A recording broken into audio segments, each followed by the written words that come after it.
Hey guys, it's Alex. I wanted to talk about some alternatively colored Pokemon in the Pokemon series. And what I mean about alternatively colored is Pokemon that are colored stuff that they're not supposed to be. Or they aren't usually.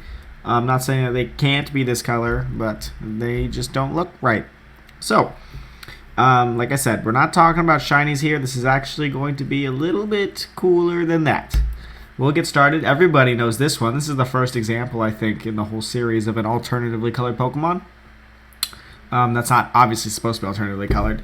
So this pink Butterfree, its appearance is in Bye Bye Butterfree. If you haven't watched this episode, go fucking watch this episode. In this episode, Ash's Butterfree falls in love and tries to woo this pink Butterfree and a courtship dance. Sadly, she rejected him. However, she changed her mind once Ash's Butterfree saves her from Team Rocket and chose him to be her mate. Super sappy episode. I cried during it, especially when I was a kid. It doesn't mean I won't cry now. Probably would. But pink Butterfree, guys, obviously not supposed to be pink. This one's great. Green Weedle. The appearance is in the Ultimate Test. Here, it's a pretty minor scene where Ash and gang are talking to Nurse Joy, and Todd's in the background taking pictures of Pokemon. And one of the Pokemon you can see he's taking a picture of, it's clearly a Weedle, but it's also clearly dark green. So, like, while the Weedle's shiny in, it's Shiny Sprite and Gold and Silver is a shade of green, kind of. Like, this is not even freaking close. I don't know what the hell that is. That's just, I don't even know. Next, we're going to talk about some Valencia Island Pokemon. A lot of these appear in the Pokeball Peril episode of the anime. Many Pokemon are known to be alternatively colored in the Orange Archipelago, or Orange Islands here in, the American version called it. Valencia Island, where Professor Ivy works, is no exception. Throughout the episode, you see her all these Pokemon are differently colored. Like, the shade's a little off. You could see, like, the little bumps on the Paris. The Weepinbell's a little bit darker. And so a lot of the Pokemon that live around in that area are alternatively colored, just from the climate, I guess. Moving on, we have the Orange Archipelago Butterfree. This one, too, appears in the Pokeball Peril episode, so it's just like the rest of the Valencia Island Pokemon. It's slightly differently colored. I gave it its own episode because we do lose a main character from the gang because of it, so I think it's a little bit more important. Do want to point out almost all of the Butterfree in the Orange Archipelago are painted like this. I guess not painted is not the right word, but they appear like this. Except for a few mainland Butterfree who do exist in the Orange Archipelago, but on an unnamed island in the anime. They don't say specifically where, but they do exist. This Butterfree in particular hadn't eaten in a couple days. Brock made some food. It ate the food. Brock stayed behind. Partially for this Butterfree, partially for Professor Ivy, as I think we all know. But anyway, thought that was interesting. So Orange Archipelago Butterfree, also alternatively colored. Next, you have the Crystal Onix, appeared in the episode The Crystal Onix. Crystal Onix is really interesting in that it resists water attacks and is weak to fire attacks. Its body is made out of pure crystal, so it kind of throws off its type chart kind of thing. I have a whole video on what type Crystal Onix could theoretically be. Guys, if you want to check it out, it's on my channel. It's called What Type is Crystal Onix. Probably you could even just Google that in the YouTube search bar. You'll find it.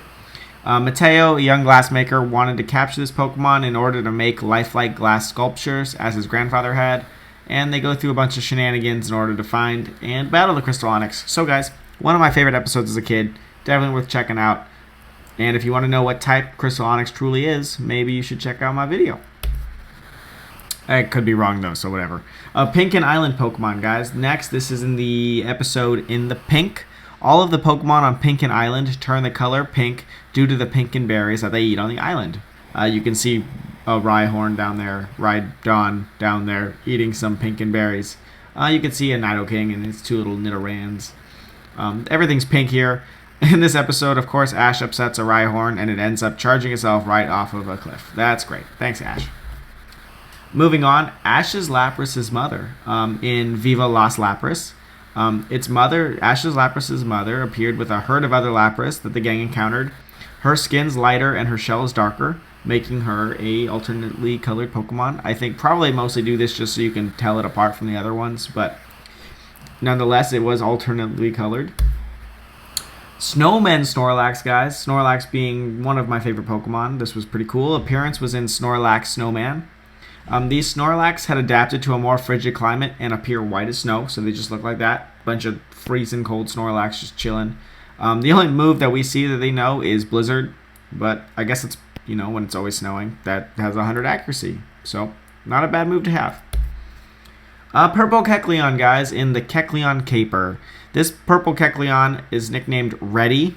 It's owned by a girl named Madison, which is a rich girl who's traveling around the world with her sister in a marvelously expensive blimp. That sounds amazing, doesn't it? Like, holy crap.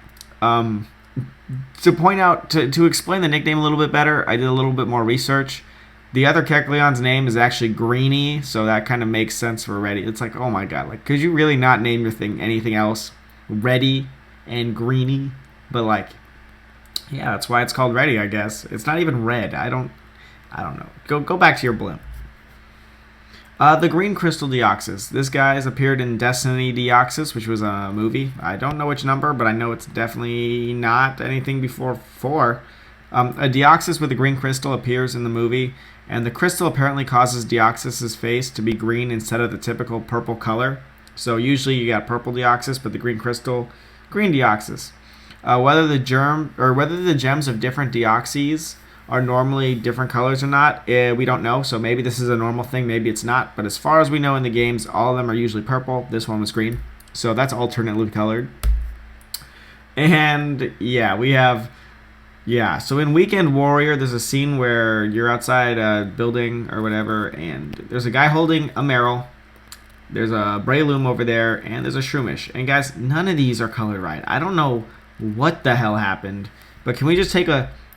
Those are the two... That's a Breloom and a shiny Breloom. I don't know what the hell happened to that Breloom. Like, did this guy, like, dip it in paint? Like, it's not even... None of these are even the shiny variation, guys. So this was just... No. That's what this was. It's just no. And we also have a gold Sudowoodo. Appearance in All That Glitters Is Not Golden. This poor Sudowoodo was turned gold by its trainer to try to keep it from being weak to water type attacks. Kind of obviously it did not work. Like what? I guess it happened in some kind of a science experiment. However, thankfully the Sudowoodo was changed back by the end of the episode and it did not remain golden and, for no reason forever. So... that's good news, guys. But yeah, gold Sudowoodo. And that's going to conclude our presentation on the alternatively colored Pokemon in the series. The only thing that I left out, like the stuff that's got like the small like Maze Bulbasaur had a heart on it. Like I didn't count that because it wasn't like it's got a small difference, but it wasn't like a big thing. But other than that, these are like all the alternatively colored Pokemon we've seen in the series so far. Let me know if you enjoyed the video or not. I always read all my comments, so guys, if you guys have advice or if you guys liked it, just let me know. It makes me happy to read. It makes me really happy, actually. So, guys, hopefully you enjoyed it, and thanks for watching.